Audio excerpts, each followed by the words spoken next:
Hello everyone, I'm Alex Dykes, and today we're taking a look at the refreshed for 2014 Dodge Durango. The Dodge Durango is kind of a crossover vehicle. It's also kind of a traditional SUV. It is a rear-wheel drive vehicle, but it has a unibody platform now in this generation of Dodge Durango, making it sort of a crossover and sort of a traditional SUV. With an introduction like that, we probably ought to go over what exactly the Dodge Durango is. You can think of the Dodge Durango as sort of a Jeep Grand Cherokee that's been stretched a little bit. Now, if you remember the first Dodge Durango, that was based on Chrysler's small pickup truck platform, the Dakota, and it was a body-on-frame SUV, very traditional, in the same way that the Trailblazer and the Envoy, etc., were very traditional body-on-frame SUVs. This Dodge Durango shares nothing with that Dodge Durango.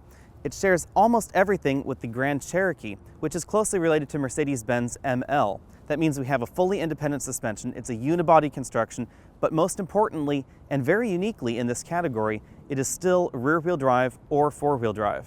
That rear-wheel drive layout of the Durango is very obvious from the side profile because we have this long and fairly upright hood because we can still get a V8 under there, but more on that later.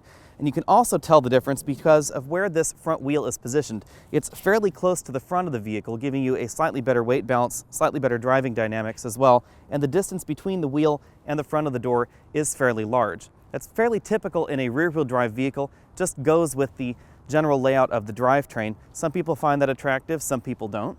Back here we have a larger rear door than you'll find in a Grand Cherokee because the wheelbase in this vehicle has been stretched 5 inches over the Grand Cherokee, yet the overall length is only about 4 inches longer than the Grand Cherokee. Now that makes the Dodge Durango about 2 inches shorter than something like a Chevy Tahoe and only slightly longer than something like a Ford Explorer or a Nissan Pathfinder.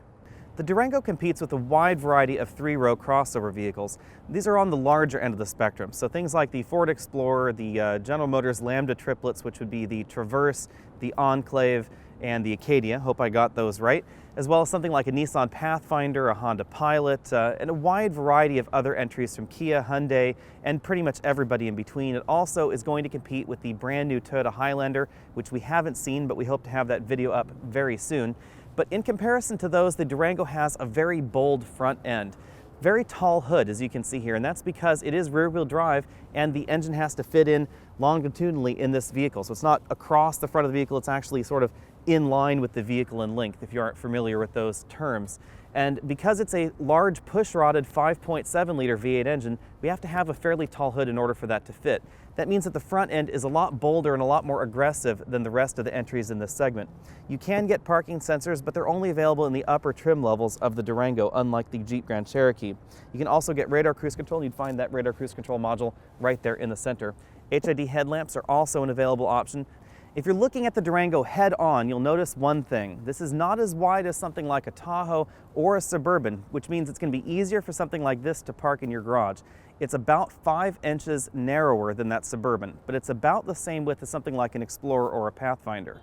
The rear of the Durango used to be a little bit plain. We have a very tall and vertical hatch, kind of minivan-like, and that's to help with the cargo loading capacity of the Durango inside. You get an awful lot more widgets in your Durango if you have a very upright hatch.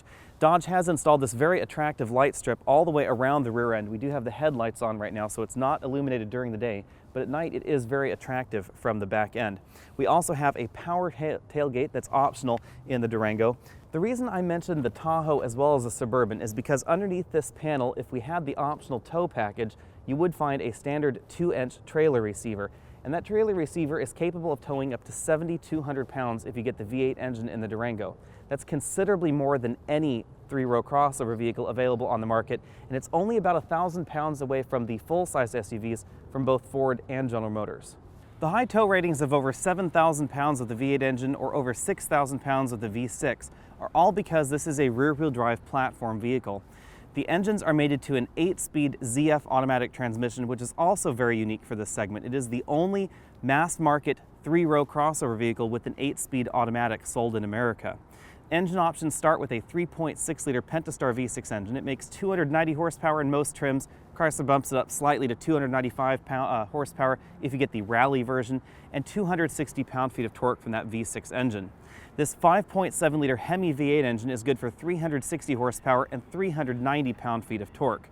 It is, of course, rear-wheel drive by default in all trim levels, but you can opt for an all-wheel drive system. It's a little over $2,000, and there are two different all-wheel drive systems. The V6 model gets a full-time all-wheel drive system, no options, no button or knobs to piddle with, 50-50% power split front and rear. If you get the V8 engine, then you get a different transfer case, and that is a part-time all-wheel drive system. By default, all the power goes to the rear unless the vehicle senses some wheel slip, in which case it will engage a clutch pack and send power to the front. There's also a 2-speed gearbox in that same transfer case for the V8 engine, which allows a low-range gear to be engaged, as well as neutral, so that way you can flat tow your Dodge Durango if you so desire. Front seat comfort in the Durango is excellent compared to other 3-row mass-market crossover vehicles. We're in the limited model, so we have cushiony leather seats, but one thing that I'd like to point out is the fact that these seat bottom cushions don't have a definite hump to them in the middle. That's something that I've complained about in recent Chrysler seat designs. That's thankfully not happening here in the Dodge Durango. We do have a tilt telescoping steering column in every model of the Durango, but I'm over here in the passenger seat for a very important reason. That's because in our limited model, as well as the Citadel trim, we have a power front passenger seat with the same range of motion as the driver's seat. So we have this multi-way power adjustment right here and a 4-way adjustable lumbar support, which I really like. On the downside, however, if you opt for the limited or the Citadel models where you get this power passenger seat, this front passenger seat does not fold flat like it would in the lower models of the Durango. So if you have the SXT or some of the other models of the Durango, you can actually fold this front passenger seat flat, you can fold the middle row flat, and you can fold the back row flat, and you can stick really long items inside your Durango. It's a very handy feature. Unfortunately, it's just not compatible with this power passenger seat. Our Durango Limited model is equipped with the 6-passenger seating option, which does delete this middle third bench seat. These front captain's chairs are very comfortable for a 3-row crossover vehicle, and they do recline with this little handle right here. That handle is also how you flip and fold this second row forward. First action is with that one lever, and then there's this little red thing right there to allow you to pull that seat up so you can get in and out of the third row in the Durango. This does mean that unlike something like a Nissan Pathfinder, you cannot keep a child seat in this seat and still get in that third row, but it is fairly easy to get back there. These seats are also just a little bit more comfortable than the standard 3-across bench seat in the middle. This 2-across styling in the middle gets us a fixed center console with a fairly deep storage cubby there. Ours has microphones in there because we have the rear seat entertainment package. This same center console is also openable from the third row in the back. You just press a little button there and it flips up the other way so people in the back can still get in that little storage cubby. In a reversal of things, I have moved this front seat all the way back in its tracks so you can see what it's like. I still have a few inches of legroom left there. I'd have a little bit more if we didn't have this fold-out rear seat entertainment system in the seat, so it is something to keep in mind. We also have air vents back there and 2 USB charging ports. If I move back over to this other seat, this front seat was adjusted for me at 6 feet tall. So you can see I have quite a bit of legroom left there.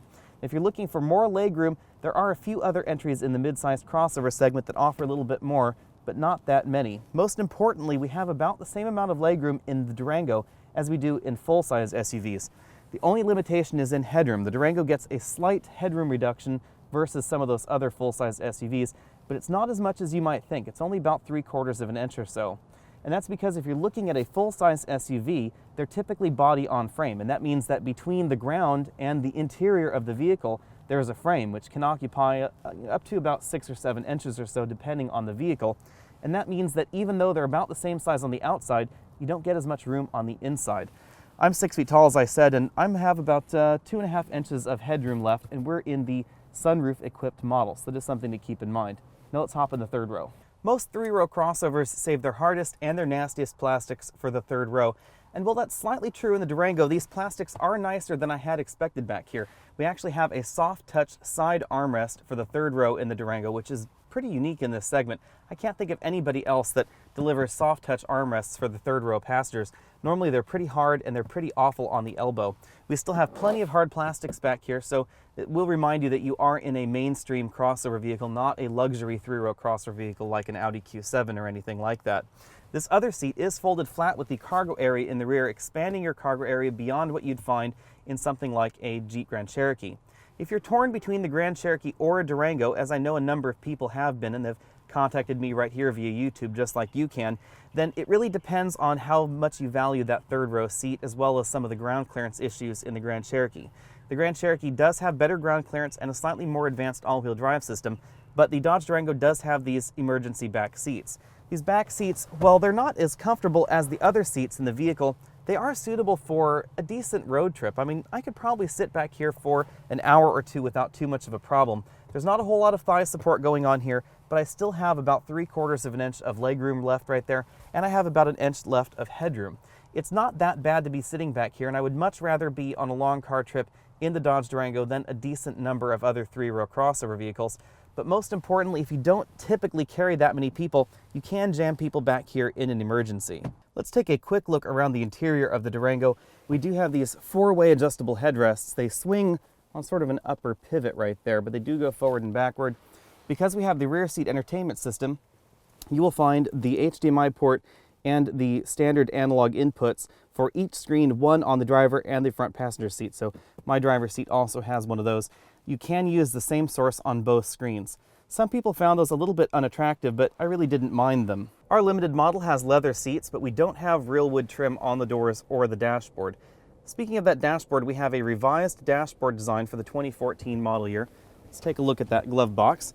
It's a fairly decently sized glove box. It's not as large as I would like, definitely not as large as the Acura MDX, but you can still fit a reasonable amount of items in there. The revised dashboard for 2014 brings soft touch plastics to the dashboard, as well as this Uconnect 8.4-inch touchscreen system. Now, the base models of the Durango do get a 5-inch Uconnect touchscreen system. If you want to know more about that 5-inch Uconnect system, then click on over to our review of the Fiat 500L. It uses exactly the same infotainment system because Chrysler and Fiat are tied together. If you want to know more about this particular infotainment system, just click on that link at the bottom of the bar and we'll take you to our review of the Uconnect system inside the Jeep Grand Cherokee. They operate pretty much the same except for the color scheme. The Dodge gets this red background and Jeep gets slightly different color. Below that we have our 2-zone climate control settings. Again, as I said, 3-zone climate control is standard in the Dodge Durango.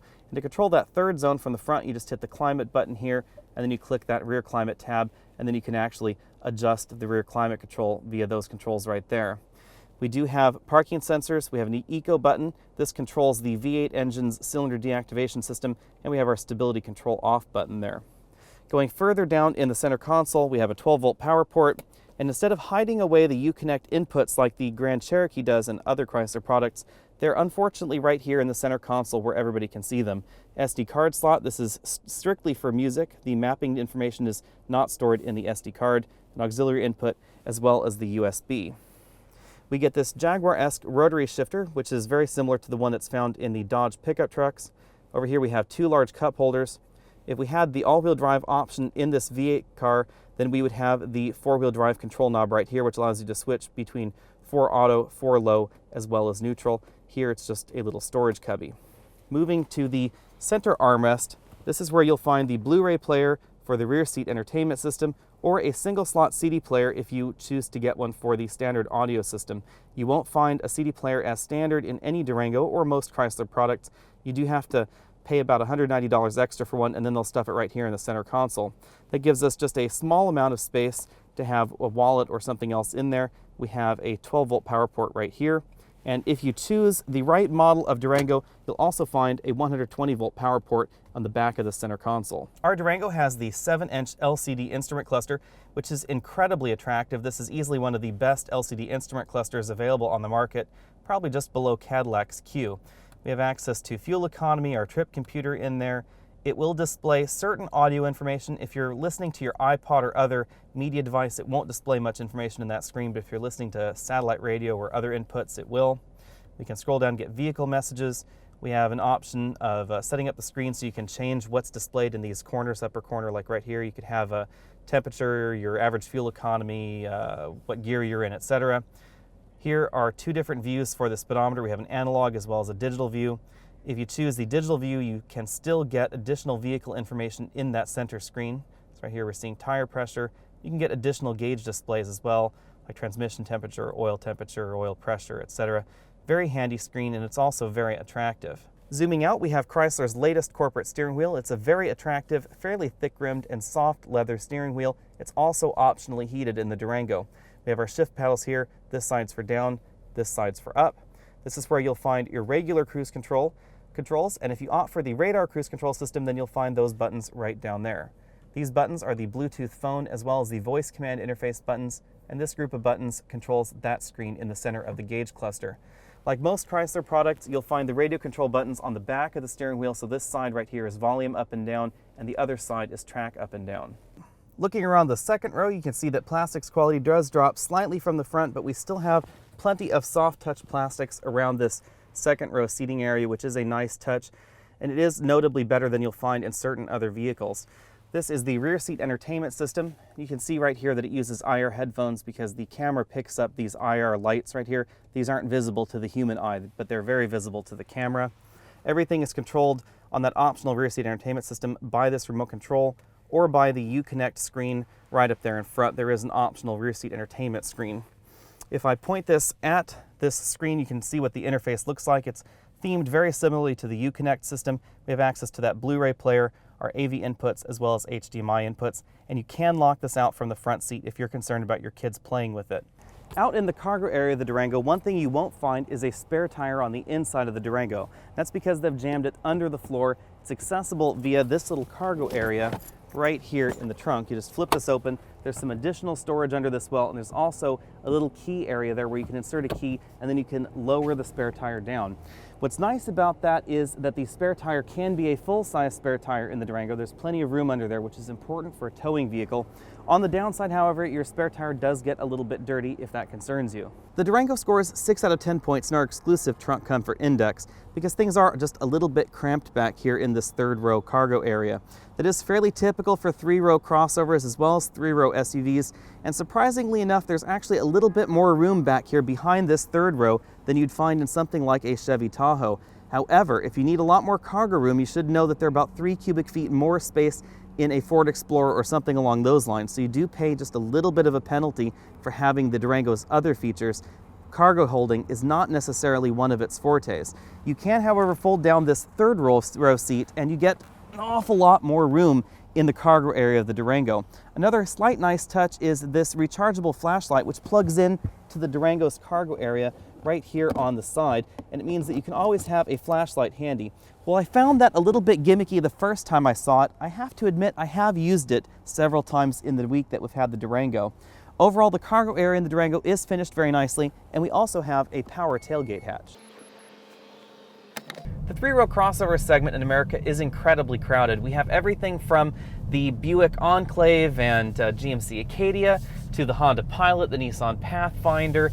They're all front-wheel drive based crossovers, however. If you want a rear-wheel drive vehicle with 3 rows, you're limited to just the Dodge Durango or full-size body-on-frame SUVs like a Suburban or a Tahoe or something along those lines. So that means that the Dodge Durango is very unique in this segment because it is sized and priced very much like the GM Lambda triplets, the Traverse, Enclave, Encore, blah, blah, blah, blah, blah, whatever the heck they're called.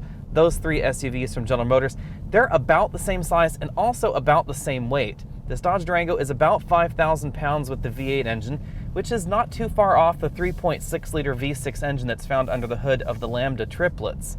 However, out on the road, the Durango handles very, very differently from those other 3-row crossovers because of the weight balance. Even with this V8 engine under the hood, we have a much more advantageous weight balance for handling out on the road than you'd ever find in a front-wheel drive biased crossover like the Pilot and some of those others out there on the market.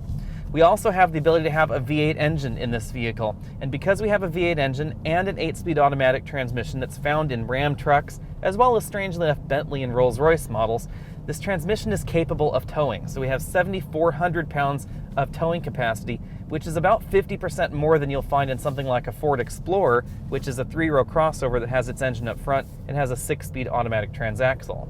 Now don't get me wrong, the Dodge Durango isn't exactly nimble. I wouldn't call this the sporty option in this segment. It is fairly heavy, it is a little bit high riding, but it does have a decent feel out on the road. Because of the Durango's overall size, as well as the fact that it's rear-wheel drive and it has a 7,400 pound towing capacity, comparisons to body-on-frame SUVs like the Yukon, the Suburban, things along those lines that are full-size body-on-frame SUVs are definitely valid. When you compare it in that manner, the Durango gives up a little bit of interior space but has much better road manners. Those better road manners are down to the fact that this vehicle is a unibody vehicle rather than a body-on-frame. Because we don't have that frame between the body and the road, we have a much better center of balance, which means we get less body roll, less tip and dive, and better overall road manners out on the road. I have universally complained about steering feel in modern vehicles thanks to electric power steering, but the Dodge Durango bucks the trend just a little bit within this three-row crossover segment, quite simply because all the other three-row crossovers are either front-wheel drive or all-wheel drive, and this Dodge Durango that we're testing right now is rear-wheel drive. That frees up the front wheels a little bit. Since they're not expected to motivate the vehicle as well as steer the vehicle, we do get a decent amount more steering feedback in the Durango than we do in anything else in this segment. The unique positioning of the Dodge Durango also applies to performance, because with this 8-speed automatic transmission and this Hemi V8 engine under the hood, we got to 60 in just over 6.5 seconds, which is a very good number when you take a look at the 0 to 60 times of things like a Ford Explorer, the Pathfinder, etc. Those are all over 7 seconds for the most part with their larger V6 engines under the hood. The only SUVs that can really compete performance-wise with something like this are things like a Ford Flex or the Lincoln MKT with a twin-turbo V6 engine, but even they are still slower to 60 than this Dodge Durango, and that's primarily due to this 8-speed ZF automatic transmission. Even those SUVs, however, still can't tow as much as the Dodge Durango do. They're limited to about 5,000 pounds of towing capacity. The Durango has a fairly quiet cabin out on the road, and the suspension does a very good job of soaking up potholes and other roadway imperfections while delivering a decent road feel. You can thank Mercedes for that, because the Dodge Durango and the Jeep Grand Cherokee, which is very closely related to this Durango, were both co-developed with the Mercedes ML and the Mercedes GL. It was one of the final projects that Mercedes and Chrysler worked on together before Chrysler was sold, so we can really thank the Mercedes-Benz engineers for helping deliver an excellent ride and excellent performance out of this chassis. Of course, the flip side of that coin is that we can thank the fact that Mercedes no longer has anything to do with Chrysler for how good this 2014 Durango is. Previous versions of the Durango either used a Chrysler 6-speed automatic transmission, which had some fairly odd gear ratios, or a Mercedes 5-speed automatic transmission that had a fairly narrow ratio band, some odd gear ratios, and it was fairly slow shifting as well. Because Mercedes and Chrysler are no longer in bed with one another, they now have access to ZF's 8-speed automatic transmission, as I said before, which is the same transmission that's used in a wide variety of luxury cars, and this transmission is truly excellent. Very fast shifting, has a very broad gear spread, and the gear ratios are fairly evenly spaced, which is very important in terms of performance. The Durango is without a doubt the driver's choice in this segment, whether you get a rear-wheel drive model or an all-wheel drive model. I am a little bit sad that Chrysler did not choose to fit the air suspension system from the Jeep Grand Cherokee into the Durango, but I can kind of understand how that would be, as it might cannibalize some of the Jeep sales. Still, however, fuel economy is a bit of a problem for the Durango, because this is a fairly heavy SUV and it has a fairly large V8 engine under the hood. We've been averaging between 17 and 19 miles per gallon, which isn't too bad. Keep in mind that that is with a 5.7-liter Hemi V8 engine out on the road. We have been driving in mixed driving, going up and over the hill, driving on the freeway at high speeds, etc. The V6 engine does deliver a few more miles per gallon, and the city miles per gallon in this Hemi-equipped model is fairly atrocious at 14 miles per gallon. I must temper that with the reality that most crossovers that we've tested fail to get anywhere near their EPA average mile per gallon ratings in our tests. Perhaps it's because of the rear-wheel drive layout or the V8 engine or just the overall size of the Durango, but I find myself drawing more full-size SUV comparisons than comparisons to things like a Toyota Highlander or a Kia Sorento along those lines. I'm not sure if that's good or bad, because I really like the Durango and I would probably own one of these before I own something like a Toyota Highlander. But the full-size comparisons seem doubly valid for me because of my towing use. I use my own SUV for towing quite frequently, and that is an important consideration for me. The base Durango, which is the SXT model, starts at $32,195. That would get you the 8-speed automatic, 3-zone automatic climate control, and 7 seats on the inside. Our limited model here started out at $38,395, but with all the options that we have selected here, the V8 engine, the rear entertainment system that's back there, the 2 LCDs in the back seats, our price tag bumped up to $45,125 as equipped. If you check all the option boxes on a Durango Citadel with all-wheel drive, then it will top out at $51,515. Overall, the Durango's pricing is fairly in line with the competition. It is going to cost you a little bit more than some of the discount brands like Kia's Sorento, but keep in mind it is a decent amount larger than that Sorento. Likewise, this does ring in less expensive by a decent margin than something like a Yukon or some of the Ford or Nissan full-size SUVs, but again, keep in mind that those are slightly bigger than this Durango. That brings me neatly to, would I buy a Dodge Durango? And yes, I actually would. The reason is because it can actually tow something. Most of those entries out there in the 3-row crossover segment aren't very good at towing. Even though a Pathfinder has a decent tow rating, the first gear is too tall in that CVT, and I just didn't like the way that CVT actually towed in terms of long-term towing ability. Same thing kind of goes for the Ford Explorer. Its low gear isn't exactly low, and its high gear isn't exactly high, so this transmission has a better ratio spread for V6 towing especially, and V8 towing, there's really no competition currently available in this segment, not to mention the fact that this can also tow about 2,400 pounds more than a Ford Explorer. When you take a look at this versus something like a full-size SUV, something along the lines of that Chevy Tahoe that I keep bringing up, the Durango makes a good proposition as well. Tow rating is only about 1,500 to 1,000 pounds less depending on how you're going to configure that Tahoe. We get better fuel economy, the Durango handles much better, and it's an awful lot better looking in my opinion than the current generation Tahoe as well. Thanks for taking the time to check out this video. Again, I'm Alex Dykes, and this has been the 2014 Dodge Durango. Be sure and comment on this video, tell us what you liked, what you didn't like. If you have any additional questions about the Dodge Durango, go ahead and stick those in that comment section down below, and we'll see you next week.